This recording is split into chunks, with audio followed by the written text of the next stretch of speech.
Welcome to the Northeast Ohio Media Group Debates. I'm Bruce Geiselman. Today we're hosting a debate for the Fairview Park City Council Ward 4 seat, which is up for election November 3rd. Incumbent John Hinkel is facing challenger Brian Klak for the Ward 4 seat. Unfortunately, only Mr. Hinkel is with us tonight. Klak was invited, but he did not appear. So Mr. Hinkel, why don't you introduce yourself and tell us a little bit about why you're running? Oh, well, I first off want to say thank you for the opportunity to be here today. So I've been on council now for 6 years. The biggest reason that I run and continue to be involved is I want to be a part of my city. I like feeling connected. I like knowing the mayor, the administration, what's happening in the city, our police and fire. And, for me, I like being a part of it. And it's really just as simple as that. I don't have any aspirations to go be governor someday. I just like being a part of helping move Fairview Park forward. Okay, and how many years have you been on council now? It has been 6 years. Okay. 6 years. So, yeah, it's been an interesting journey from rookie to veteran. But, so yeah, it's been 6 years. All right. Well, the first question, basement flooding has been, and flooding in general, has been a problem for years in Fairview Park. Residents with a wet spring had a lot of complaints, actually a flood of complaints to City Hall. The city is working with a consultant right now to find some solutions. Where do those efforts stand, and what more can the city do to help residents, and what can residents do to help themselves? Well, sure. So Black & Veatch is the name of the consulting firm that we've brought in. One of the things I like about their approaches is that they've encouraged us to take a holistic look at the system, to not just do Band-Aid fixes, but to build a model of the entire system, as well as putting cameras down in there. We're finding breaks that we didn't know we had. Ways that size of the piping, things that we can do. You want to make sure that if you help somebody on one stretch of road, you don't create a problem further down. At the end of this month, I believe it's October 26th, they're going to present a report back to us with their recommendations, with their model, and that is going to be the foundation for how we move forward. In my time on council, this is the biggest issue that we tackle. It's also one that emotionally hits you hard. We've all, unfortunately, I think, have gone through this. And, when you hear about the destruction of property, photographs, the things you can't replace, it's hard. I mean, you can't help but care. Mm-hmm. And we've been working on this for years. We've spent $8 million and we've made a lot of progress. But that means nothing to you if your basement is still flooding now. And I understand, because it wouldn't mean a lot to me either.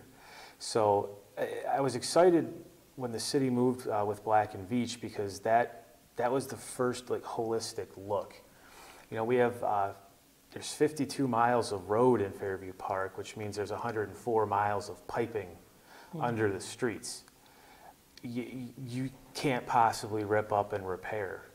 To do West 229th from Lorraine to Westwood would cost $5.2 million. That's 25% of our budget for the entire year. That's not even half of 229. Mm-hmm. That's not even half of one street. So you have to be very methodical about how you address this and where you go. And that's what I think Black & Veatch brings to the table. We've been lucky that they're working with McKay Engineering. Our engineer McKay is actually the second generation. His father worked with the city. He works with the city. They have the history to work with Black & Veatch and bring together Black & Veatch's experience, with dealing with these kind of issues.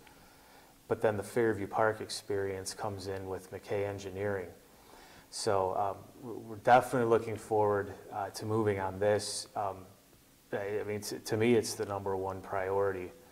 And again, October 26th is when we're going to have a meeting with the public. I actually took the initiative on the city website. If you look under the link for the council, there's actually a flooding section that I had created out there that brings along, or that contains updates that we've sent out, newsletters that we've sent out, previous documents we've received from Black and Veatch, so that people, may wonder, well, what are you guys doing? Mm-hmm. Go here. And then to your other question, what can people do? There are documents about that as well. There really is an issue with people having their downspouts connected into the pipes and into the sewer lines. Back in the day, the concept was the rainwater would act as a natural flush to clean out those lines. It's a great concept, but the problem is when you keep getting hit with these massive deluges of water, 2.5 inches in an hour, that pipe could be 5 feet, and it's too much, and then that's when these issues come in. Okay. So that's something they can do, have that drain out into the sidewalks. The city will help help guide you with that, what to buy, what to do, but that's the single biggest thing people can do. All right. Well, let's talk a little bit about business development. A group of Fairview Park business owners and residents banded together this summer to form basically a citizens group that's looking at how to attract new businesses to Lorraine Road and to get commercial building owners along Lorraine Road to improve the exteriors of some of the older buildings. What is the city doing, and what more can the city do to attract businesses and improve the appearance of buildings along that road, that commercial corridor? Yeah. One of the things I find exciting about that is that Jennifer Trask is the name of the lady that started this group, and she is a business owner herself. Mm-hmm. So right off the bat, you have the business community and the city working together.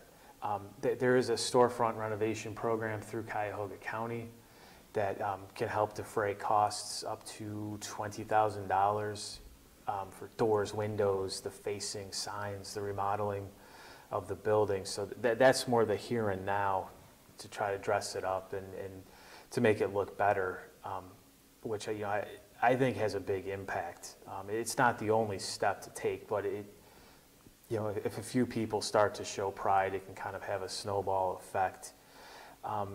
For the longer term view, there is a discussion going on right now. A consulting firm came in 2 weeks ago and made a presentation to council that essentially they are big data. They have a massive database of information that they can use to come up with potential companies that we may want to consider bringing in. That is still under discussion. But, in terms of what the city can do here, we have our Economic and Development Director, Rob Berner, who has really plugged himself into the business community. In terms of maybe like ideas, Mayor Patton's always had an idea of trying to build a medical corridor along Lorraine Road. The concept being like a logical grouping of businesses. That I think is definitely worth exploring. I think use of the tax code can come into play to help incentivize companies to come in as well. Part of it too, is the economy gets better. I think that'll help. Another thing is asking people to shop at local businesses. That really has, money talks, and again, there's multiple things to do, but if you can get something in Fairview, please do that. So there are multiple angles to work out. It's going to be a longer term issue, but I was glad to see, with Jennifer Trask starting this and to bring the city together to also, because we can also tap into county and state resources. Low interest loans, no interest loans, that different programs. We have Matt Ruby who works for the city, and he's a whiz when it comes to grants and knowing things that are available out there, and the research he can do is incredible. So that's another angle kind of to play here as we build it. What's going to need to be a multifaceted response. Okay. Now, you opposed the 70% pay raise that council members are going to receive January 1st, and only one other council member voted against it. Salaries are going to jump from $7,000 to $12,000, basically. Why did you oppose it, and under what conditions would you support a pay increase for council?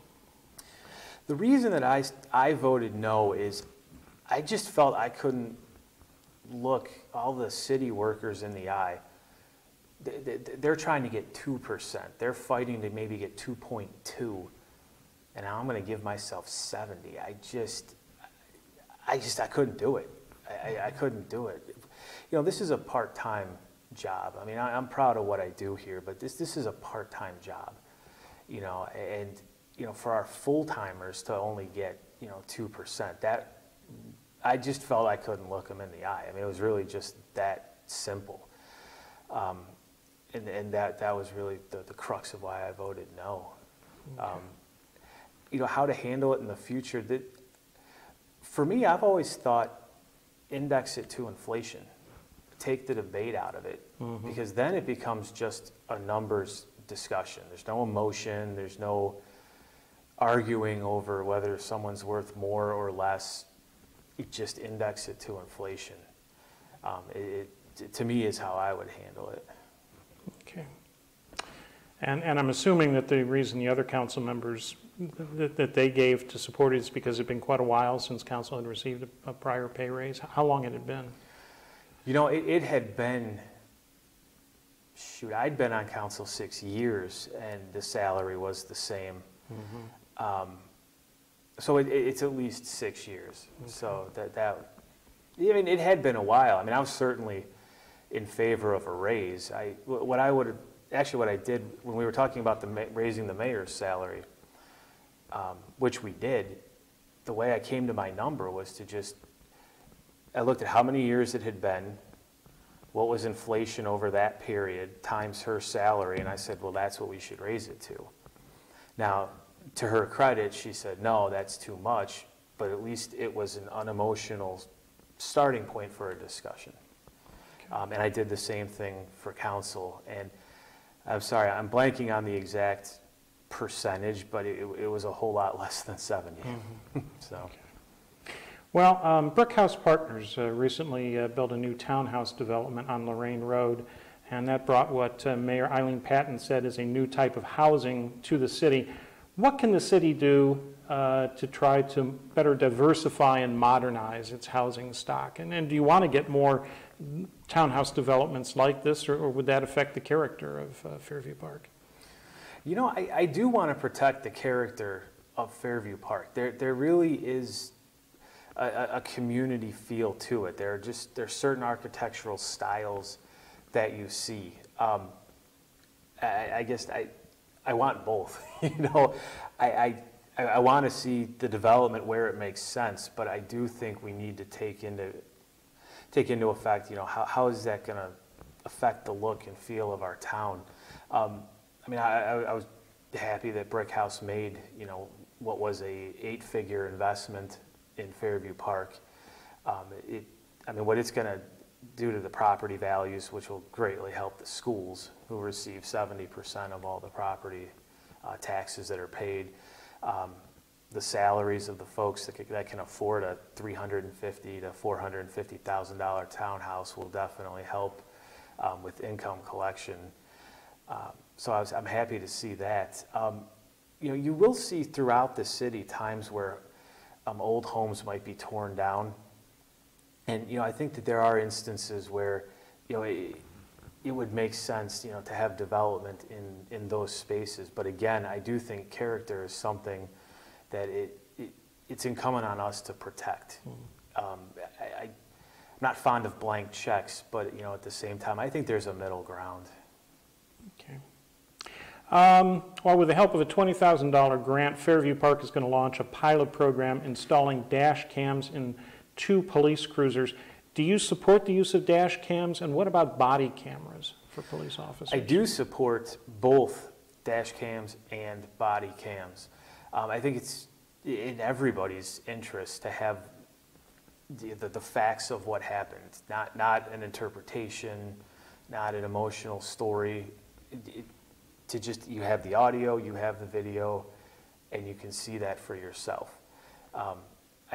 There are instances where it's really helped police to be able, actually I just saw a story today where a policeman's body cam had shown the person coming at him, and they were able to see his face and hear tone of voice and see body language, and it makes it more real, where you can now start to see maybe why the policeman reacted the way he did.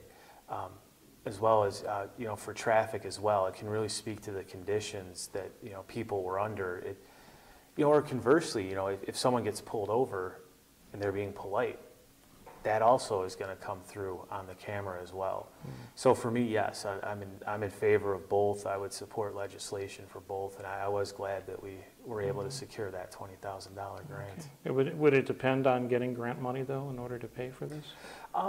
I would be willing to invest in it. I do think it's important enough. I would like to at least see every police cruiser outfitted with a dash cam at a minimum.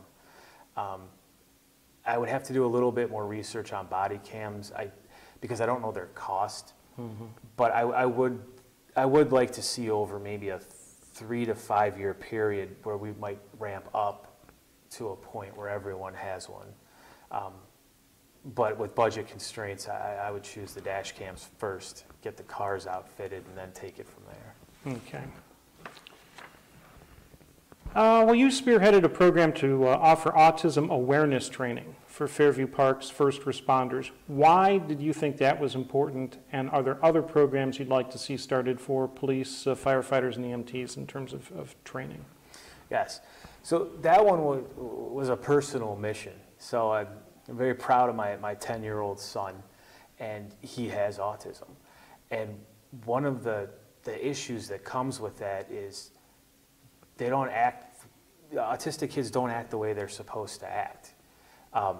When you're a policeman, you're trained to recognize patterns and to have, when you ask a question, people answer it.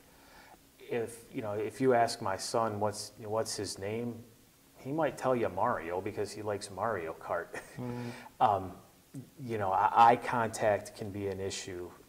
And police are trained that if someone's not looking at you, it might make you a little nervous. So, there's a chance for miscommunication. What I really enjoyed about that class is that it was Akron Police Sergeant Farrar, and not only is he a sergeant, but he is the father of an autistic son. So this was a chance to have a cop speaking to other cops, someone who knows what it's like to be out there. And it was a special day. I mean, I took off work to be there. Mayor Patton instantly jumped on this when I brought this idea up, and I was really grateful for that.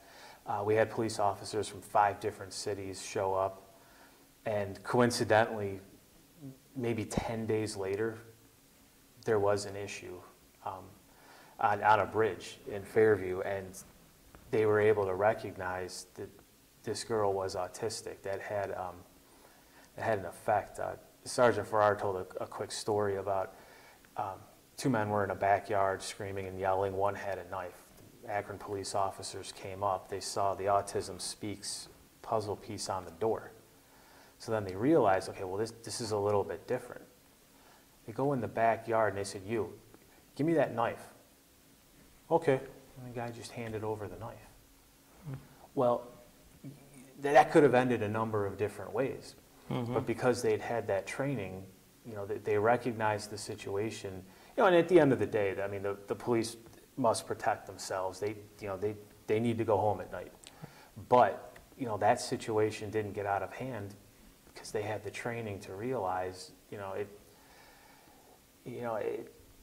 the 2 guys with autism, they didn't necessarily understand murder and stabbing, and it was just different, and so that training can really help.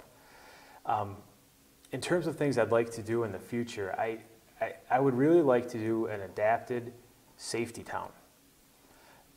My son doesn't understand that if you step in front of a car, you could die. He kind of doesn't understand what death is. So it's just not a concept that registers.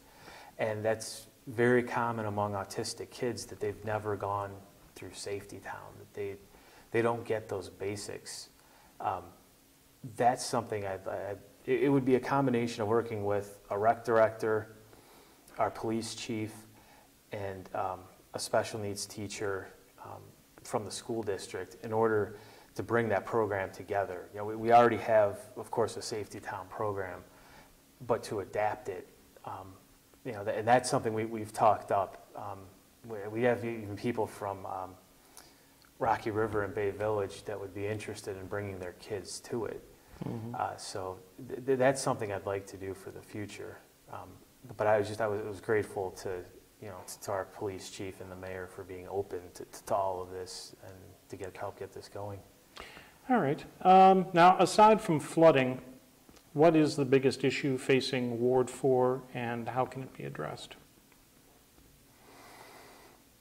Yeah, you know, flooding might count for 2 issues, but in reality, so, yeah, I would have said, a little while back, I would have said the look of Lorraine Road, but we've received a grant, right? So to take that out.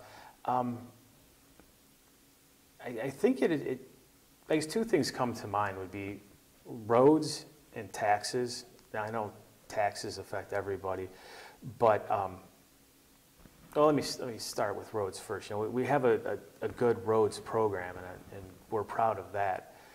You know, but it's a continual investment. It's something to keep an eye on and to kind of stay focused on. Again, there's a lot of road in the city, and you know, as we go and do our sewer repairs, you know, that tears up the roads. Roads buckle in the winter, so you know, to stay on that. We happen to have the grade school in Ward 4, Gillis Sweet Elementary. Mm-hmm. So, you know, traffic, things that maybe you don't think about, but to me, you know, it's a Ward 4 issue because there's literally hundreds of kids plus their parents coming in. And then, you know, on the tax side here, we're finally starting to get a little more breathing room, you know, but economically, I don't feel like we're out of the woods yet. You know, we do well with our finances. We haven't had to lay anyone off, and we haven't raised taxes. And I'm very, very proud of both of those. You know, our city workers are people who have committed to the city. And, you know, to be able to keep our promise to them and the taxpayers at the same time is just something on a personal level. It means a lot to me. So, you know, I guess for the future, I would say just roads and the management of their money going forward in this 4-year term if I'm lucky enough to be reelected. Okay. Well, thank you, and I appreciate your coming by and talking with us today.